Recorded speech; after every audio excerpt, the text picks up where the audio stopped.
Right, welcome everyone to Tech Life Stories. I'm joined today by David Barrow. David is an author of two books. One is An Education in Service Management and the other Co-Creating Value in Organisations with ITIL4. He's also a 2024 HDI Top 25 Thought Leader. I've got a long list here, guys, so bear with me. He's also a Service Integration and Management Champion, a Women in Tech Ambassador. He's an ITIL4 Master and Ambassador, and he's also a committee member for BSI, BCS, and ISO and IEC 20001. That's a long list there, David. I'm sure you've got some more you want to add to that, but do you mind just giving us a brief review of yourself and where you're at today?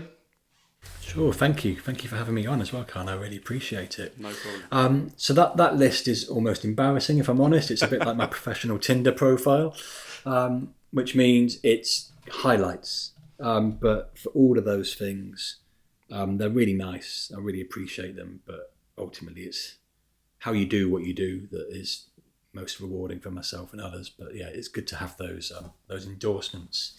Indeed. For myself. It's really good. But they come from really a 30-year career in this particular sector in service management. So yeah, I'm a service management consultant. Mm-hmm. I work with organisations globally to help them build service management offices and models to enhance the service that they deliver to their colleagues and their customers. Mm-hmm. I focus a lot on how we co-create value, and also do a lot of work working with teams to help develop them into great service management teams and service related teams. So I work across organisations, work in many, many industries. I think at the last count it's about 27 industries that I've worked in and around. So I don't see myself as an IT person. I see myself as a service or digital service management person that just happens to work in and around IT. Sure, okay, all right. Do you actually have a technical background though, from an IT perspective, or not necessarily? I started as a coder, and I suspect I was possibly the world's worst coder at the time. So that would be my LinkedIn profile now if I was still coding, world's worst coder. So yeah, that's where I started. But actually, the one thing I do have from a technical perspective, I seem to have an affinity with digital things. So my father's an engineer. Mm-hmm. You give him anything practical, he's incredible, and I'm terrible. But for some reason, you give me a bit of technology or anything related to technology, I seem to have just an affinity to do something with it and get value from it. And I don't know where that comes from. I guess it's my father's engineering background, but somehow it's made its way into technology, in my perspective. Okay. Out of interest, and you might not remember, but what was your first coding language back in 30 years ago when you kind of like started playing around with it? Cicero C, if memory serves me correctly. I missed that. Can you repeat that again? Cicero C, which I think was a form of COBOL, okay. if I recall correctly. I remember the book, I remember the desk, I remember the man that I was working with, and I remember his size as he looked at my code. That's my biggest memories from that time. Okay. To be fair, I've been in tech recruitment now for 25 years. So I've heard a lot of different technologies over the years. I haven't heard of Cicero C. I've heard of COBOL though. I think it was a COBOL version. Yeah, so I'm aware of COBOL. It could have been the book called Cicero. I honestly don't know. That's how much I know about coding. Okay. So obviously career initially, or playing around with coding, let's say with COBOL. So how did that transition into service management happen? Was it a career path that you chose, or did you kind of like fall into it? Like most people, I fell into it, almost literally. So I, at that organisation that I just spoke about, what we did is we designed, back in the day, IT systems for car dealers. So for Jaguar, for Ford, Honda, and I was terrible at it, as I mentioned. But as I also mentioned, I've got an affinity with tech. So they then kind of moved me into installation of those systems in garages. So I'd travel around the UK. I had my Astra van, which I loved. I'd shove my motorbike in the back of it as well. So wherever I went, I could take my bike out. Nice. And a few computers. And I'd go and install garages in car dealerships, which I'm a bit of a petrol head, so it was great. Loved it. But then in my own personal life, I had a car crash. I was a passenger in a car crash, which wasn't too serious, but it just meant I couldn't drive for a period of time. And they popped me on their help desk. And going on that help desk is what led me into service management. So the customers that I'd built that affinity with when I was in their buildings installing their computers would call the service desk or the help desk, as it wasn't, and ask for me because they knew me, they knew the face.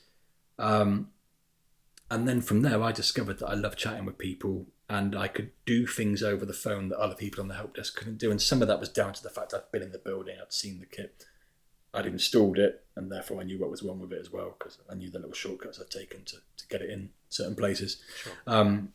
And that's from there, basically, I ended up working for IBM Global Services.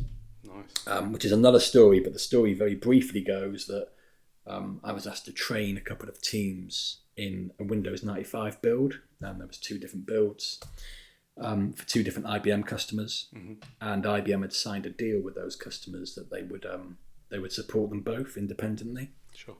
But what they were really doing was spinning chair. So somebody would pick up the phone on one desk and then put that down and pick it up on another with a different build. And I taught those people how to use those builds. And then they said, why don't you just come and work for us? You could be part of this help desk. And that's really where service management kicked off for me.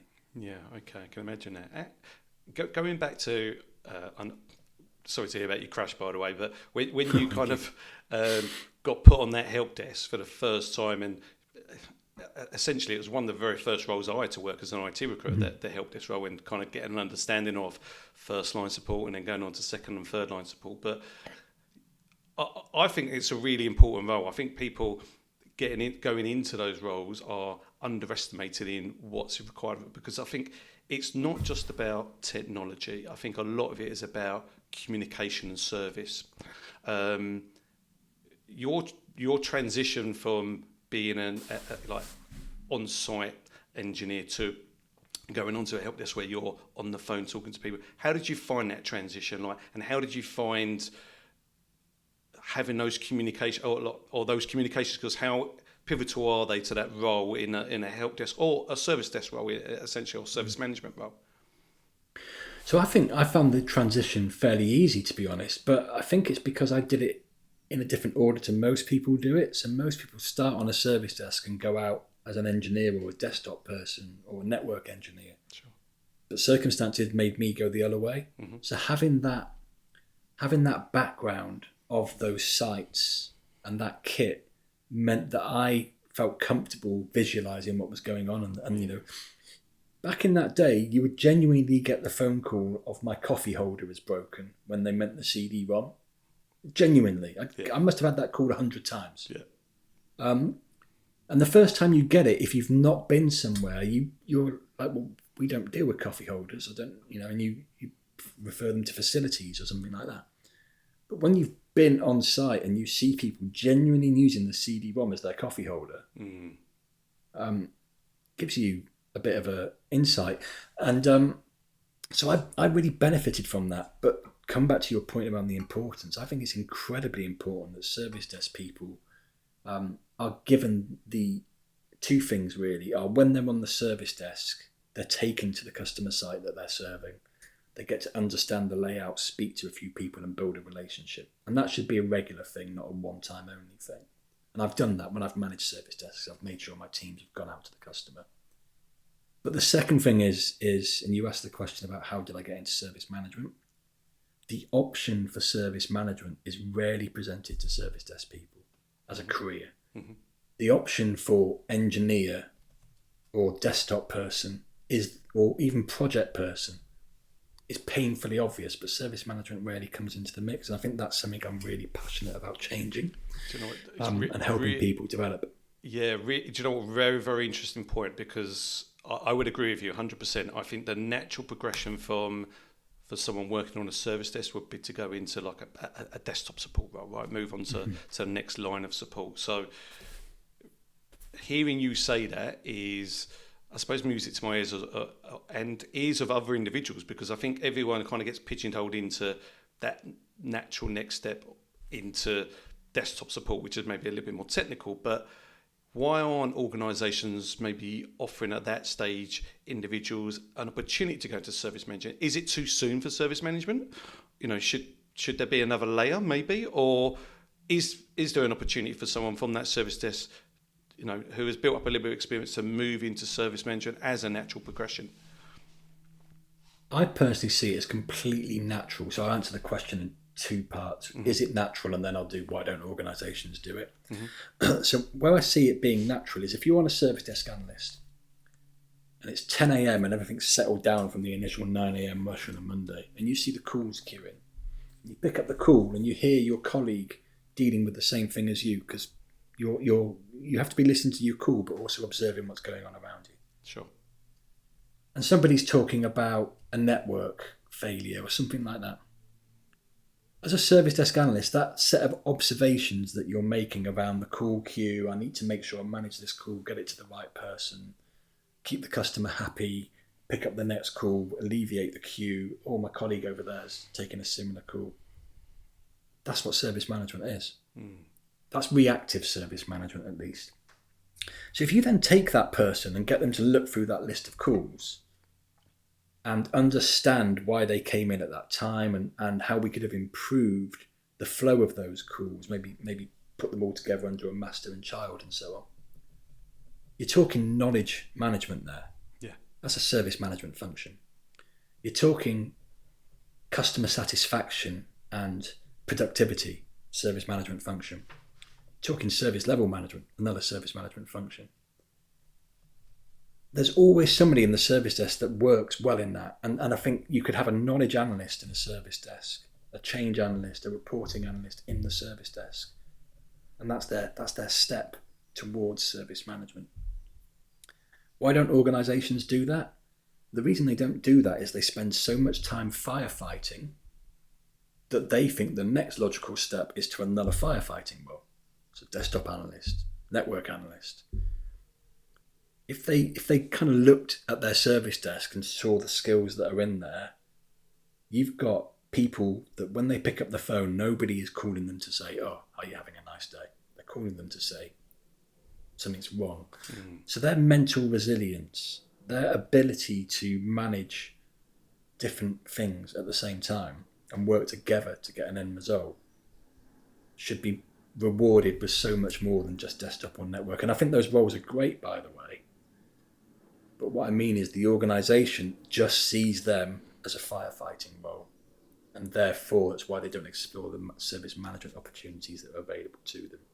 So I would always build the team to look at the analysis perspective, understand what's coming in, how could we react to it better, and then how could we be more proactive in stopping it from coming in the first place, which is knowledge management at its core. And would you even say, proactive? Sorry, I was going to say, would you say you've worked with organisations that do that well, that offer that career path from a service desk into a service management type role? Have you worked with some of those organisations before? Just one. IBM. Okay. So to me then there's something drastically wrong in the marketplace then, would you say? Mm-hmm. Yeah, absolutely. So how would you say we go about changing that as an industry to offer those service desk individuals a different career path? What needs to change? So what needs to change is the perception that the service desk is only there to respond to incidents. Mm-hmm. That it's only there to react to what presents itself via the telephone or via chat or via the web page or self-service. And we're getting there from the perspective of using technology to inform and educate our consumers, our users, if that's what you want to call them, when they interact with the service desk, and knowledge bases and so on. But whenever I work in organisations, I still see them focusing mainly on the reactive elements and not the proactive elements. Mm-hmm. So within your service desk, at those periods where you can afford to give somebody a bit of flexibility to take on a bit more of a creative piece of work, ask them to go and do that. Have your team get together to understand what they could be doing better. And then I would lift that even more. In the organisations that I work with, I'm often on my own. I build communities of practice. Mm-hmm. Those communities exist to add value to the organisation. Therefore, they're not just a technology community, they are a community for the organisation. Nobody ever gets dragged there. The point is that we want to add value to the organisation. But what that community ultimately does eventually is it flattens the hierarchy. So in one organisation I've worked with, I've had the owners of the organisation as part of the community and a service desk analyst, bring my hands in so you can see them, a service desk analyst from a supplier on there. And if you listen to the service desk analyst, they'll tell you what's wrong with your organisation. And there's a gentleman who I'm going to name check, Daniel Preston. He's an ex-C-level person who said he did so many things wrong, but the one thing he really got right was he started to go down to the service desk to find out what was happening in his organisation. And if you understand that's what your service desk does, it's a profile into everything that's wrong with your technology in your organisation, and you listen to what they're dealing with and give them a voice, then you're going to enable your organisation. And then you can start to put those people into service management roles. I know it's a long-winded answer, but the short answer is listen to your service desk. It makes complete sense. And what Daniel, is it Brastow you mentioned? Preston. What he done, what he did makes absolute sense, because I mean, I loved it. I love podcasts. I love listening to podcasts. And I listened to a podcast the other day where it was an entrepreneurial podcast, and they said the owners had previously hired McKinsey as a consultancy organisation to look into what's wrong with their organisation and how to fix it. And then they stopped using McKinsey, and they said, why don't we just listen to all the complaints from our customers? Why don't we just listen and understand what they're saying to us, and we can develop internally and change internally what we're doing currently wrong and make it right. We don't need a consultancy organisation to tell us that. We just need to listen to our customers, right? So I completely get what you said there about Daniel Brinsley. It makes complete sense to me. Absolutely. One thing I just wanted to go back on, and apologies, we're going back a little bit, but you mentioned that in that service desk role, how important it is for the individuals to understand the environment they're in. And I find, because I've worked with many managed service providers, that they've got hundreds of clients. The individual never ever gets to go and see that environment, right? They're literally on a service desk at the MSP site, answering calls, never really knowing or seeing the site that they're servicing. Is there a way around that from because it's not just MSP, there's going to be other organisations in that boat. Is there a way around that at all from your point of view? I believe so, especially nowadays with what we've got in front of us right now. Yeah. So bring on some people from the customer. Just ask them to come on for 10 minutes and tell you about their challenges. Yeah, that's a good point. About their day-to-day. Most of them will give up the time. We've all got customers that we know we can go and speak to and say, can I just get 10 minutes of your time? Yeah. Just want to, if you could just come and tell the services what your challenges are day to day. So I worked in an organisation where, and lots of organisations are like this, they're multifaceted. Mm-hmm. So they might have an arm that sort of deals in hospitality. Another part of the same organisation deals in insurance. Maybe another part deals in facilitating customers via their own call centre. Take those 3 people, bring them into a community or into a conversation, and just have them spend 5 minutes telling you, your team, what the challenges are they face. Don't try and find solutions on that call. Just say, yeah, we're going to think about that, and we'll come back to you about how we can help. Yeah. And that then comes back to knowledge. If the part of the organisation that's dealing in hospitality needs to interact with you in a different way because it's already facing its own customer, then put something together that enables them to interact with you in that way as well as you possibly can, but don't keep them on the telephone while they're trying to deal with their customer.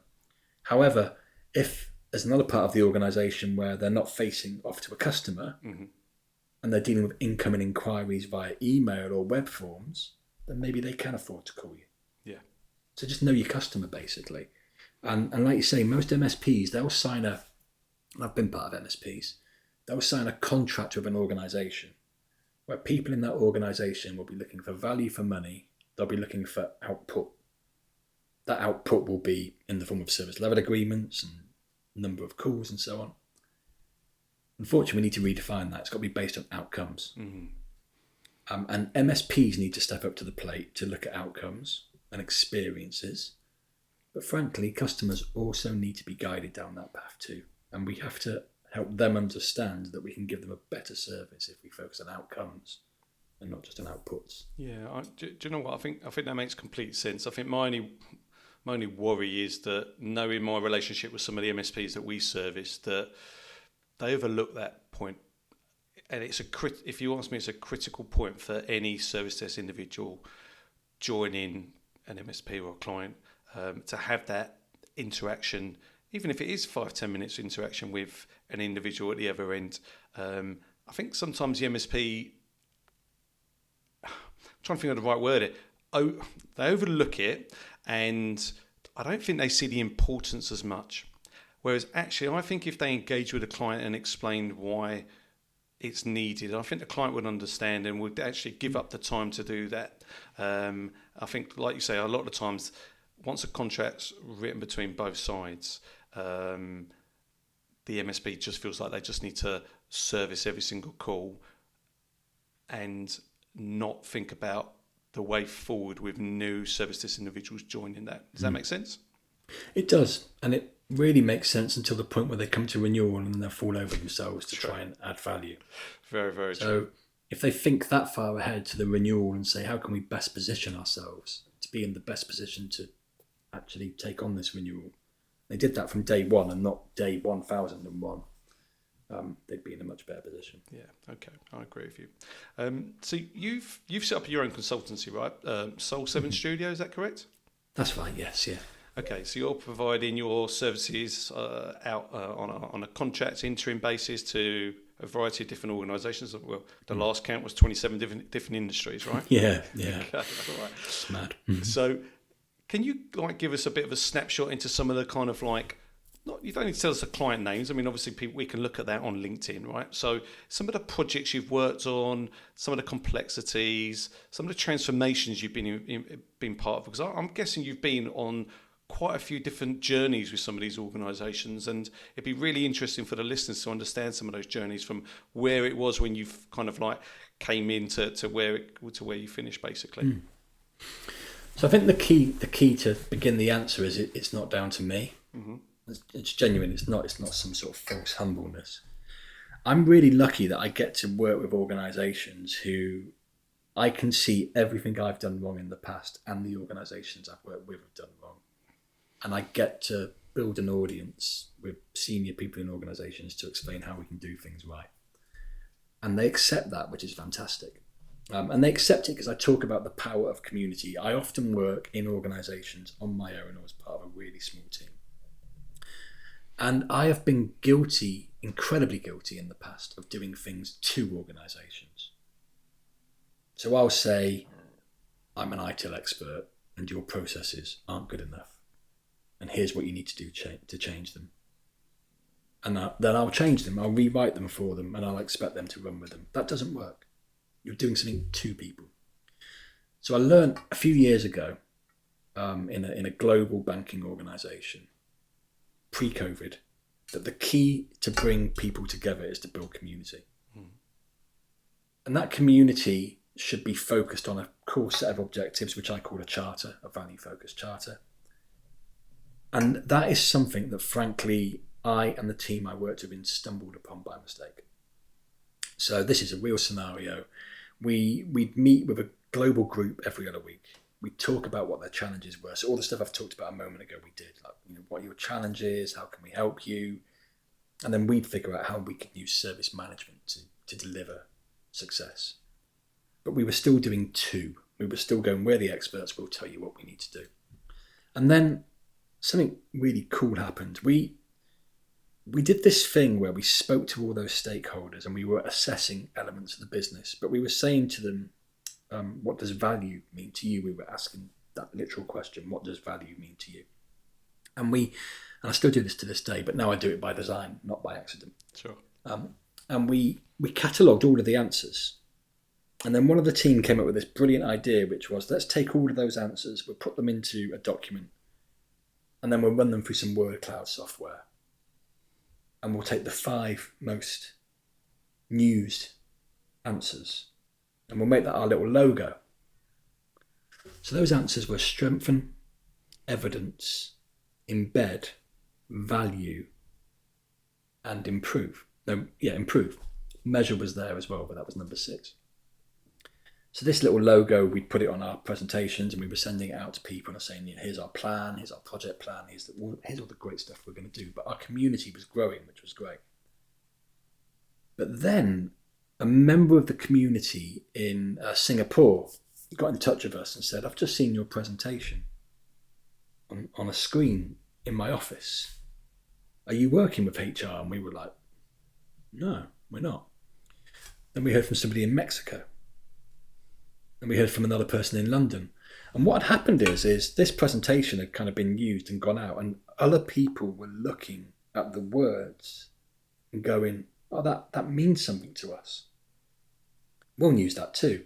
And so we contacted them and spoke to them. And at first they were like, oh, sorry for stealing your work. Well, no, it's great. Thank you. It's flattering. But they became part of our community.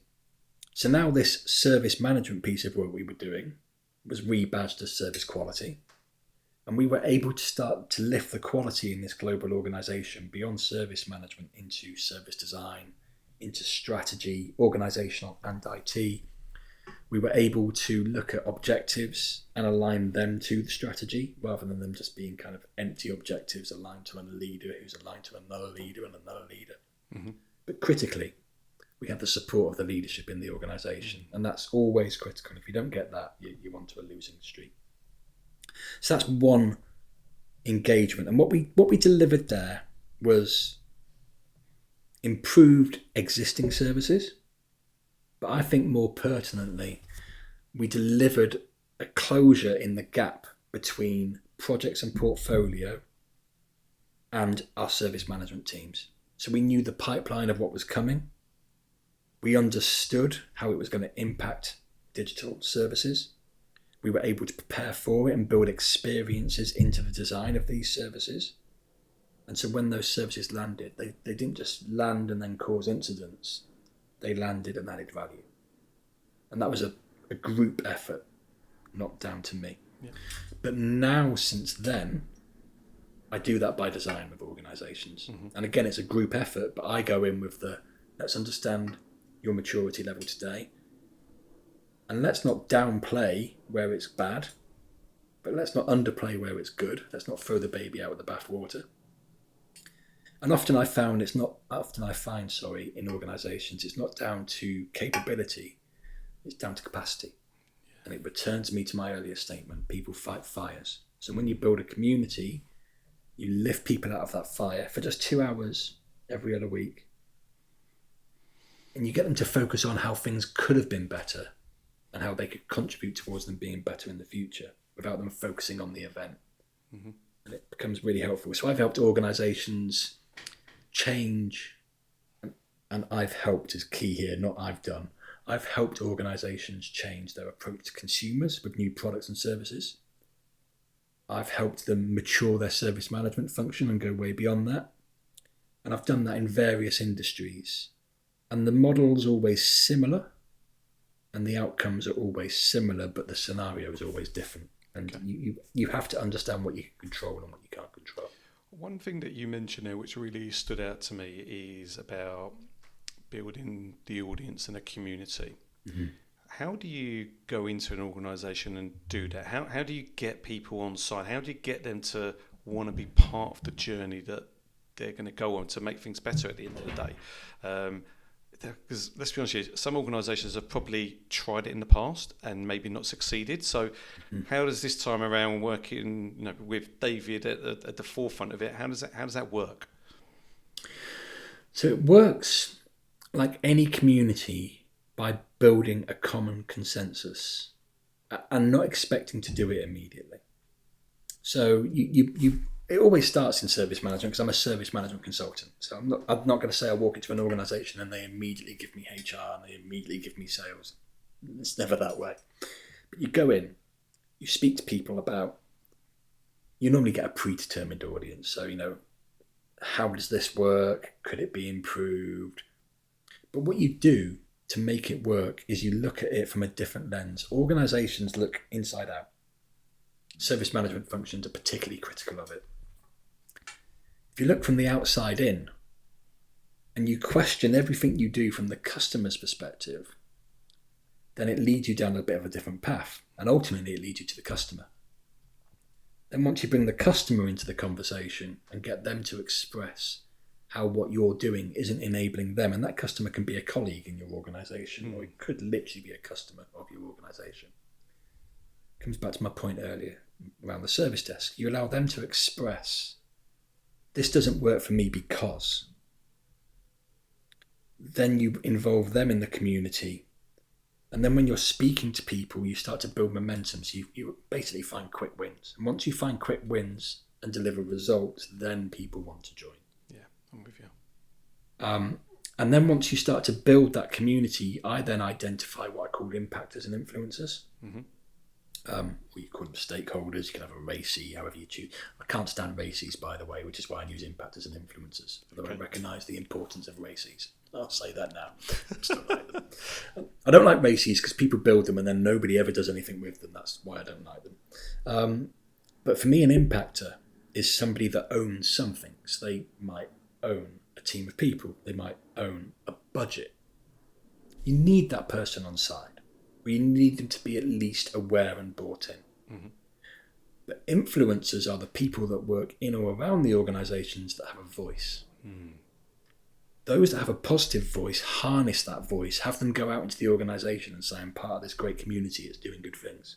Come and join us. It's completely of your own free will, never dragged, never forced. Also, influencers might go, this community is the biggest bunch of whatever. I immediately go for those people and I go and understand why they think it's that way. And I don't try and dissuade them. Just understand why they feel that way. And I reckon 9 times out of 10 they end up joining the community because I'll basically say to them, well, if you want to make a difference, come and join us. Yeah, it's good, really good. And intrigue gets the better of them when they come along. And so the reason it works is because it's sustainable. So in the organisations that I've worked with, I believe most of them still have the community and they have roles that fulfil that community function that we've designed together. But ultimately, it boils down. You've heard me use knowledge now several times. It boils down to knowledge management. So knowledge, for me, is the most critical aspect of any organisation. It's evolution and its improvement. We all have great knowledge, don't we? What you're doing today is you are taking the knowledge from my head and imparting it to your audience, and they can choose to do whatever they want with it. They could go, David's an idiot, and disregard it. Or they could go, oh, he's saying some good stuff, I'd like to learn more. And so in those organisations, we build knowledge that's accessible. So we give them platforms like this because there's so much in people's heads, you need to release it. So we'll have conversations like this. I will literally do what we talked about a moment ago. I'll get a customer on a sort of 9-minute video and I'll say, how don't we help you? How could we help you? And let's talk about what's next. It brings it to life. Yeah. Then I'll have somebody from the recipient team talk about how they've done that and how they've improved it. But I'll also document it in different places. So it's all down to knowledge. So to answer your question, eventually, the reason these things work is we set out to document and make knowledge accessible, relevant and available. We agree on a language. That language is something anyone in the organisation can understand. But ultimately, we look at things from the outside in. We don't just say, what are we doing wrong? We say, how is what we're doing wrong impacting our customers, our colleagues, and how can we improve that from the outside in? And once you change that lens, it's really interesting. Coming back to my coding days, which were very few, but I had no concept of how what I was doing on that keyboard was going to impact that customer. And if you look at the way we work today with DevOps and service management, often seen as these two opposing ways of working, they're not at all. They're both interested in the same thing, enabling customers. The problem is that DevOps is further to the left and therefore more distance from the customer. So if you bridge that gap, help them understand how what they're doing today is going to improve things tomorrow, and help service management understand how they can best facilitate that, and project management do the same. Yeah. You're laughing, but you need to bring those people together, and that's what a community does. Well, 100%, I agree with you there. It's all about building the right community that's going to be working to an ultimate goal at the end of the day. And it sounds like obviously that something you're successful in doing in most of your roles. I think another thing you mentioned, which kind of stood out to me, is having, I'm trying to think, the support of the leadership, you said.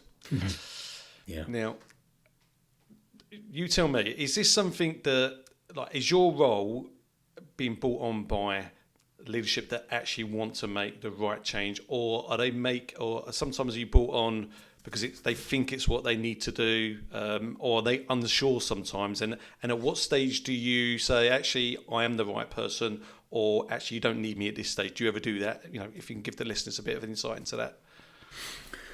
Yeah, I wouldn't say I turn down more than I get offered, but I do turn down where I don't think it's the right time. Yeah. So I work in ISO, sort of building service management standards as part of the ISO committee. Where I never think it's the right time, unless we have a conversation that I can develop, is we need to get more mature, or we need to be more mature, or we need to improve our ITIL, blah, blah, blah. The reason I have to think about those carefully is ITIL has been used as a governance method for far too long. And the belief is that if you're mature in ITIL, therefore you're well run. But unfortunately, that's not the case. So I will speak with organisations about, why do you want to do this? What is it you're looking to deliver? And you can often get an idea that there is a desire to improve, but maybe not a capacity to do so. So I try to understand the capacity of the organisation in terms of what are people doing. And then I can help with the capability. That's cool. What I can't help with is the capacity if they're not willing to help themselves. Yeah. So I can find ways to release capacity through knowledge management and so on. But I need to know that people are going to be working with me. If they think I can just go in and wave a magic wand, and I feel like that's the case, then it's not the work for me. I don't attempt to take on things that I can't possibly deliver. And yes, some leadership teams just have a list of objectives, and I tick a box for one of those objectives. Others have a list of objectives, and they understand why they need them and how I can help. You summed up really brilliantly there, because I feel like some of the organisations that we represent, they are sitting in one of those camps. I feel like sometimes it's just a tick box exercise to say that they're doing it, rather than actually needing and wanting to do it for the community and for process improvement. So you mentioned there were times that you've chosen to maybe turn down because it's not the right time. Can you maybe give us an example of something maybe you've turned down where it's not been the right time? And have you been invited back at a later stage to get involved? Yes and yes. Yeah. So I can't name the company, but it's a managed service provider who does a lot more than that. And they wanted me to go and basically sort out a client arrangement with them. But I knew the client, if I'm honest, and I spoke to the client and I could see it was too long gone.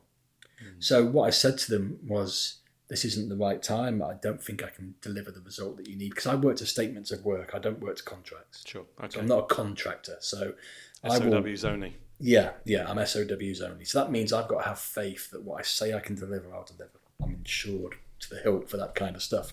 But I said, what I can do is I can help you with your onboarding of your next client. And I can, coming back to our scenario earlier, I can help you think ahead to when that client's going to want to leave, and I can help you prevent that from happening.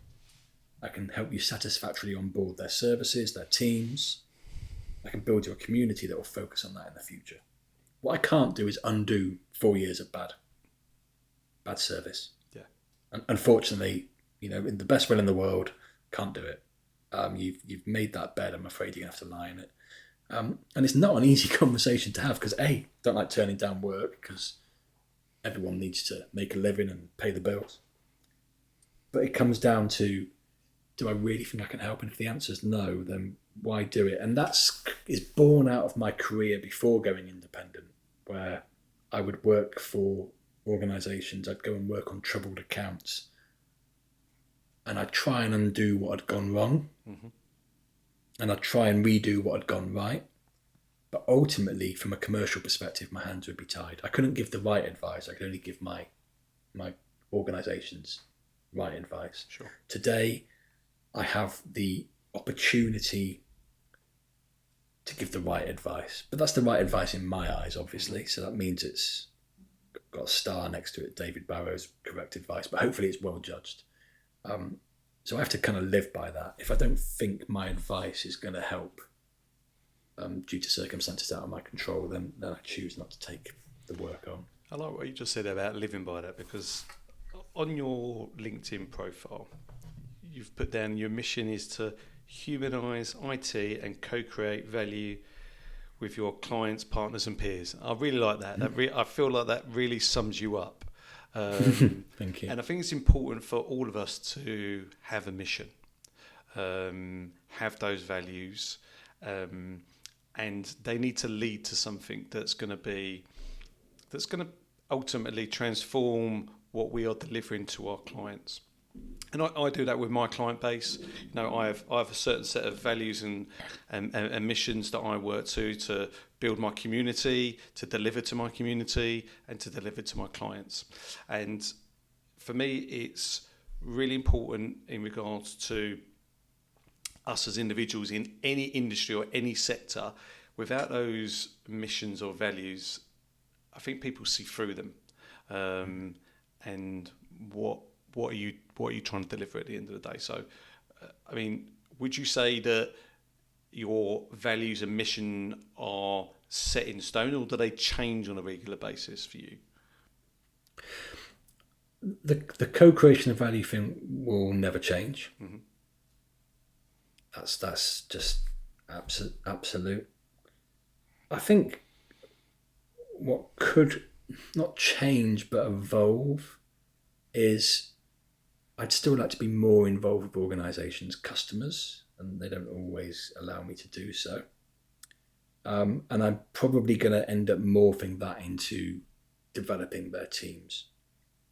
And what I mean by that is that value co-creation element is I always try and make sure that when I go on to the next engagement that there's not a hole left behind where I once was.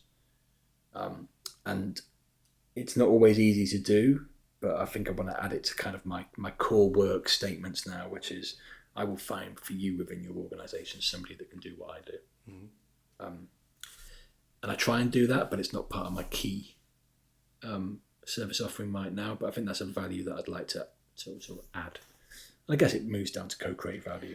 Yeah, I think where it will change is possibly the day I need to. I don't know. Mortgage rates are going up, aren't they? Maybe I'll need to change to suit the scenario at the time. My mortgage changed this month. It's hurting me, so I get that feeling. Just so our listeners understand, because you mentioned statement of works. I know it's SOW, statement of works. Mm-hmm. Can you elaborate a little bit on that for those that really don't understand what a statement of works is? Sure. So I could really dive into a bit of detail that people may or may not want to hear, but I'll just do it very quickly. Yeah. As a self-employed person, which is what I am as a consultant, HMRC can judge me, or judge my engagement at least, as either disguised employment inside IR35 or truly self-employed outside IR35. And the key for me to deliver that is through statements of work, which is an agreement between the client and I as to what I will achieve and do in the period of time that we work together. Within there, it includes, it's all about my expertise, but it would normally involve me having to have a series of conversations with the client, which for anybody watching means you're going to be doing loss leading work. Mm-hmm. You're going to be doing stuff for free.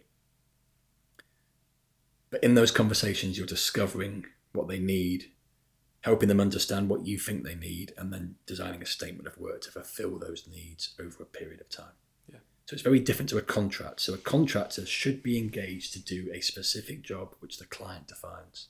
Statement of work is something you mutually define to deliver a set of outcomes. Yeah, I completely agree with that. And look, 100% of our business is placing interim contractors. The majority falling inside of IR35. And for you listeners out there, I'll do another session on IR35. It's a minefield in itself. But, yeah, so I completely get the statement of works. It's you and the end client understanding what needs to be delivered mutually and then going upon delivering those, right?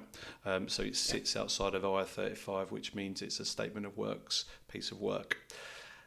Interestingly for me is, how do you go about winning your work? Like, you've set up Soul 7 Studio. How are clients coming to you, or are you having to still use agencies like myself, that I've that set up, or are you advertising, or is it just word of mouth? Tell me about that a little bit.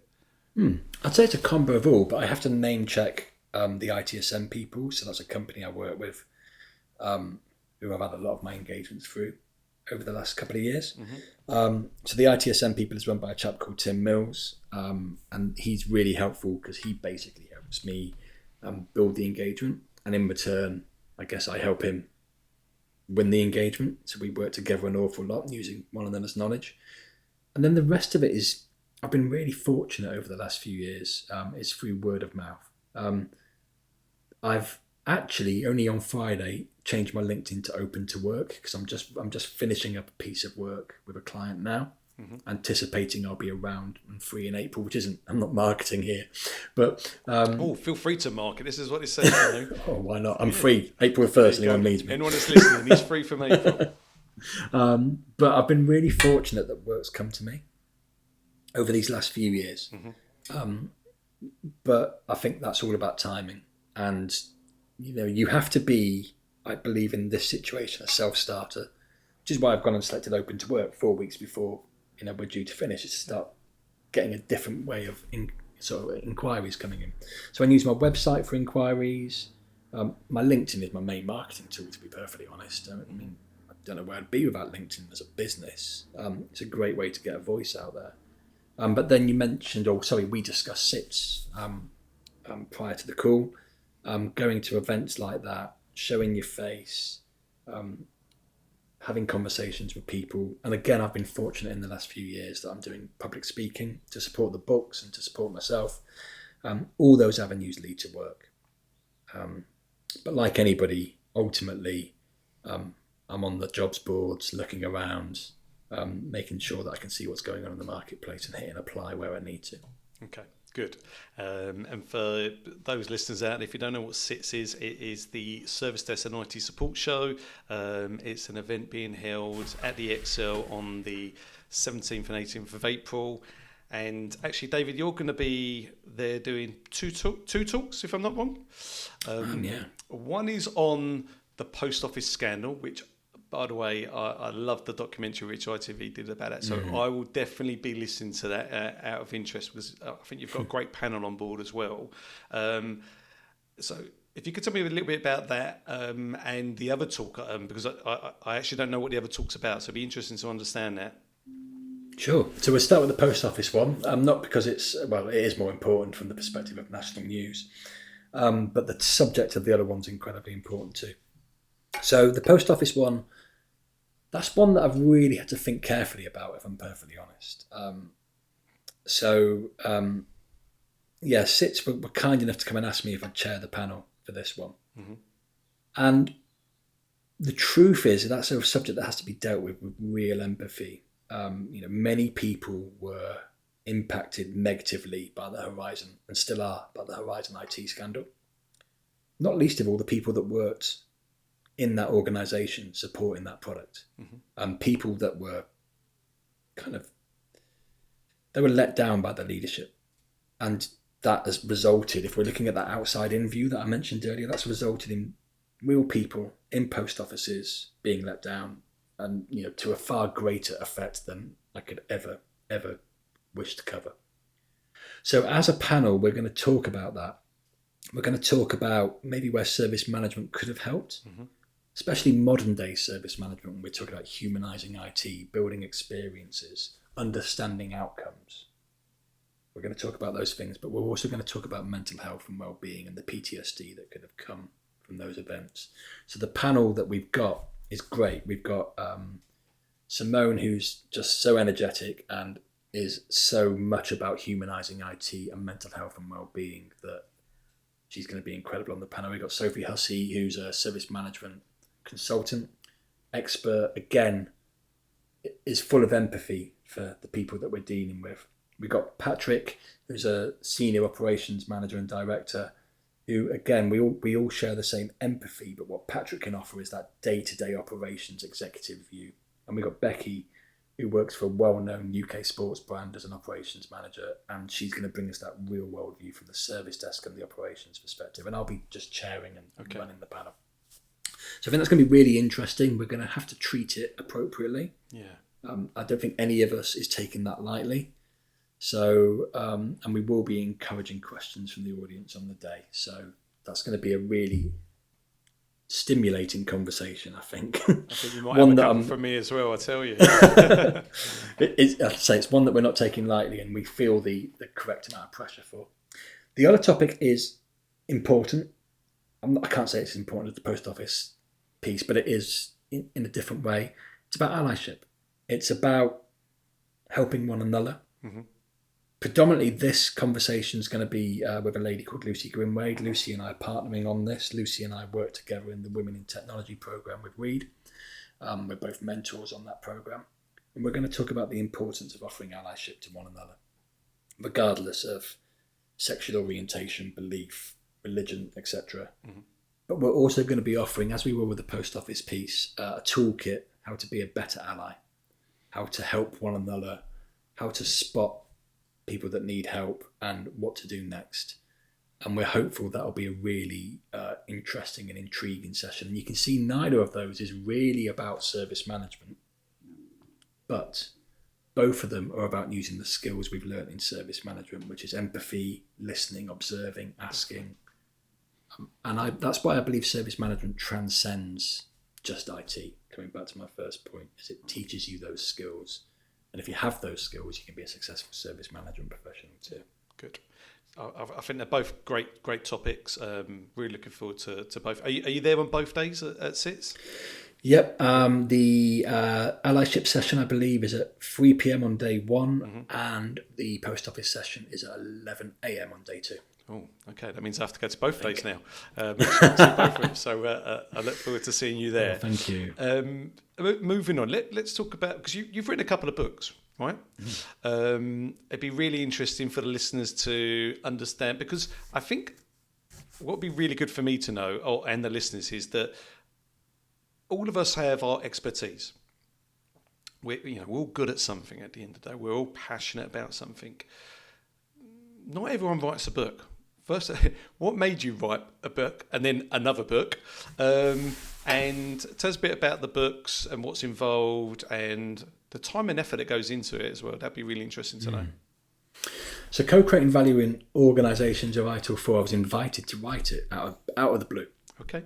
And it came from the fact that I did a few blogs and I guess in short form wrote passionately about service management and the use of ITIL both correctly and incorrectly in my mind.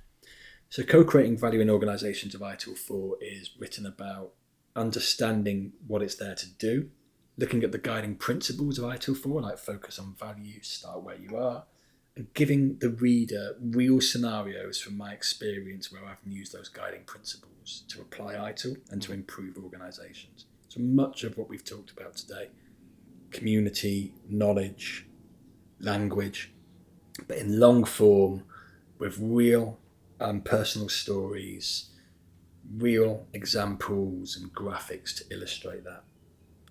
And education and service management came out of the question that you asked earlier, that pretty much everybody I know has fallen or falls into service management. And I want organisations and people to understand that this is a career and it's one that you can form and nurture. So in education and service management, again, has real world stories, but this time not affiliated with ITIL, just service management in general. I've been able to go into more depth in some cases about my time saving a diver's life from sharks, saving an elephant's life during a major incident, and I'm not going to give anything away more than that. But the real world of service management, warts and all. And within there is a guide and recommendations of organisations to join, to learn more, courses to take, what benefits they offer, and so on. But that's really built around my passion to enable people to make a successful service management career, and also to tell organisational leaders you need to give these people the enablement to deliver a successful career. In terms of the effort, I can't lie, it's not easy. I came out of school at the age of 16, couldn't wait to get out, came out with very few GCSEs, and English wasn't one of them. So Grammarly is my friend, the installation of Grammarly. But writing a book is cathartic, I think. Not easy, but cathartic. It enables you to release some of those thoughts, and then you have thankfully you got copy editors that kind of bring them back into line again. So it's a long process. You're probably talking from the moment you start, where you have to write a product description, what you're going to talk about, who might read it, what the paragraphs are going to look like. That's the first job you have to do. That's a couple of weeks. Yeah. You're probably talking a year from the moment you start to the moment it gets submitted for publication. So if you're writing something, think about the future, not just the present day. Yeah. But also, if you make notes, if you've got materials, never throw them away. So the first and second book, I'm working on a third now, all come from my core materials, all the notes I've kept over the years. It was just me putting them into some sort of order and telling stories. So yeah, it's definitely cathartic. It's definitely hard work, but I think it's worth it. It's really interesting to hear. Like you, I left school with very few GCSEs. English wasn't one of them, so I also use Grammarly every day. Grammarly's great. Yeah, exactly. So I get it. Third book you mentioned there. So are you able to give us a little insight or snapshot into what that's about? Yeah, so this is going to be entirely different. Working title is All You've Ever Wanted to Know About Allyship But Never Dared to Ask. It's with Lucy, who's the lady I'm presenting with at SITS. We're writing together, and it's going to be a novel, which will be interesting, with a number of contributors, where we are going to write about our lives from different perspectives, male and female. So these are going to be real stories, but set up around characters. So here's a little snippet. When you or I go to a Christmas party, what do we think about? Tux, no tux, tie, no tie. Mm-hmm. Now put yourself in a woman's shoes, in a professional environment. And what does she think about? How do people react to her? How is she judged? How long does that last for? A lot longer than whether we choose to wear a tie or a bow tie. So the book is going to talk about our lives, along with our guests' lives, who are going to be characters within the book. And we're going to talk about silly little things like job descriptions that say him, how that makes us feel. And we're going to talk about male bias. We're going to talk about so many things. But ultimately, it's going to be a novel that we hope is also going to be fun and going to be educational. And hey, that's it. I know it's literally in the throes of being put together now. So we'll see what comes out at the end. It sounds really, really interesting. A great concept of what you're talking about there. And I think we're all probably guilty of this, but we don't really think about what the other person or the other individual is thinking in circumstances like you mentioned there. And one thing you actually mentioned, which I just want to pick up on and see what your thoughts are on it, because you mentioned something about the job description and using the word he, I think, in the title. And do you see that still to this day? And yeah, a lot. Not a lot, but still see it. Yeah. Or see the insinuation as well.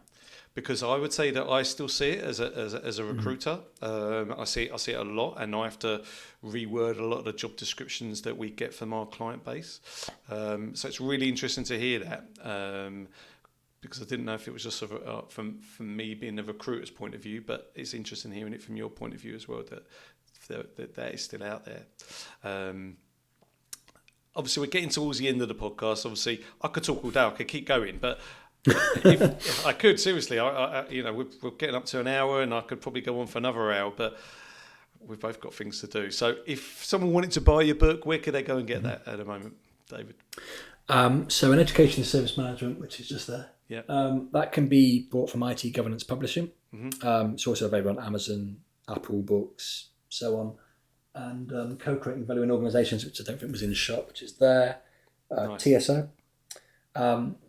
Again, also Amazon, Apple Books. You can buy both of these books in PDF format, in online devices, your phone, and so on. And an Education and Service Management, we're just recording the audio book now, so that'll be out as an audio book in the next couple of months. Good. If anyone wants to wait till then. Good. I've got a few more questions. I don't want to say questions, but obviously we spoke a lot about business life and career life.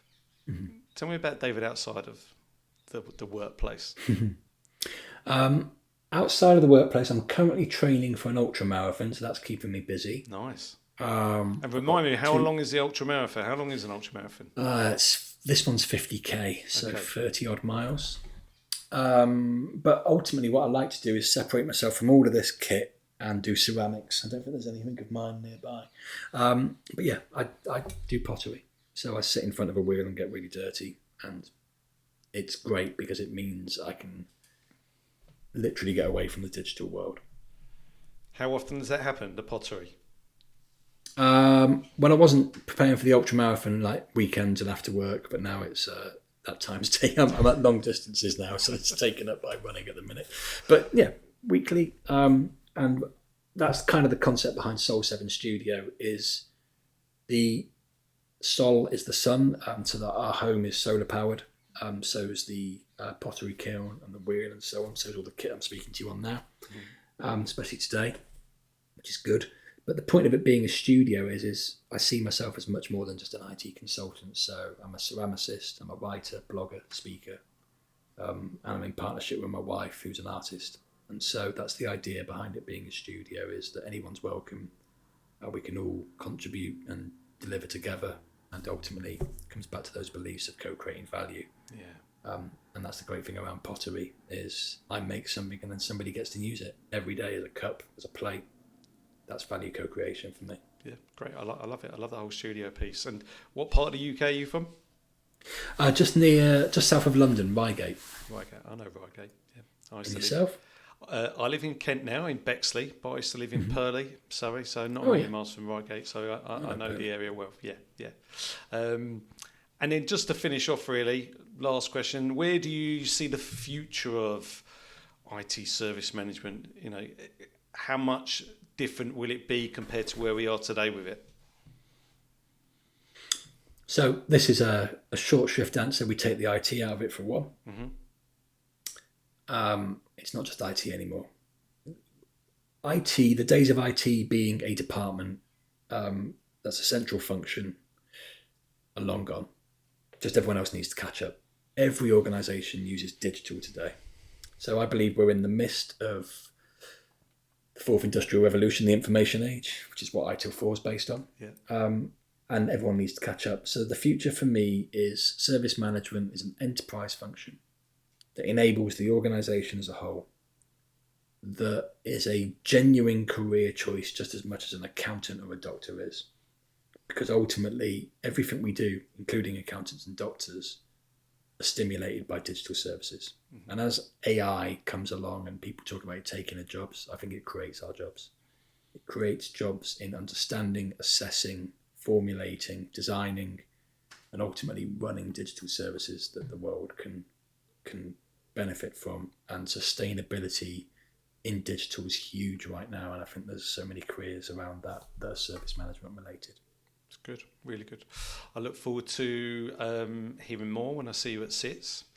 I really appreciate you jumping online this morning with us and letting our listeners hear your background, your story, and find out a bit more about your books and Soul 7 Studios. Any last comments before we finish off for the session? Just to say, if you'd like to hear more, I'm always on LinkedIn, so you can find me on there, I'm sure. And to say thank you very much. Really appreciate you having me on. It's been a fantastic conversation, and hope it's useful for people. Definitely. Great. Right. Well, thank you for being on Tech Life Stories, and we will hopefully in the future have you on again. Hope so. Thank you. No problem at all. I'll speak to you soon.